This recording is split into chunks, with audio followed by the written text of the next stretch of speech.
Évangile de Jésus-Christ. Jésus marche sur l'eau. Tout de suite après, Jésus oblige ses disciples à monter dans la barque.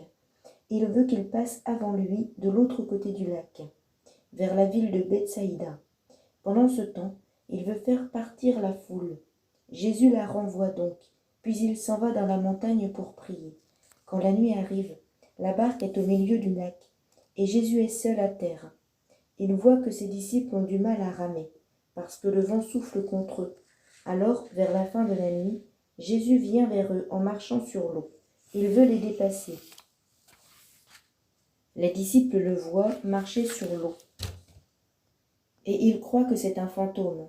Ils se mettent à crier. En effet, tous le voient, et ils sont effrayés. Mais Jésus leur parle tout de suite en disant « Rassurez-vous, c'est moi, n'ayez pas peur ». Il monte à côté d'eux dans la barque, et le vent s'arrête de souffler. Les disciples sont profondément étonnés.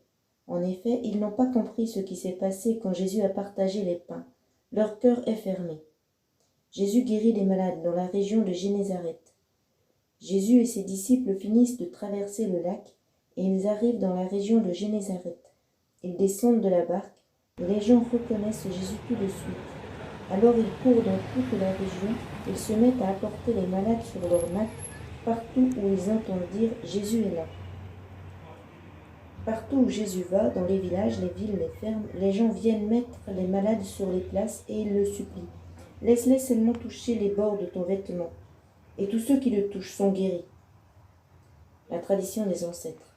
Les pharisiens et quelques maîtres de la loi sont venus de Jérusalem et ils se rassemblent autour de Jésus. Ils voient que certains disciples mangent avec des mains impures, c'est-à-dire non lavées selon la coutume religieuse. En effet, les pharisiens et tous les autres juifs obéissent à la tradition de leurs ancêtres.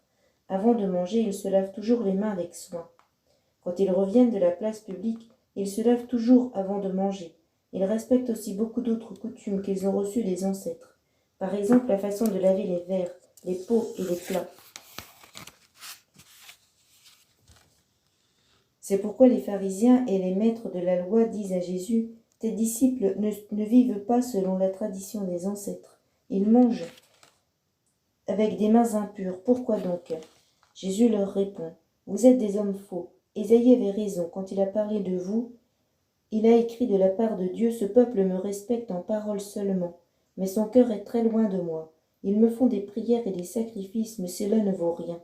En effet, ce qu'ils enseignent avec assurance, ce sont des commandements humains. » Jésus dit encore « Vous abandonnez le commandement de Dieu et vous obéissez à la tradition des hommes. »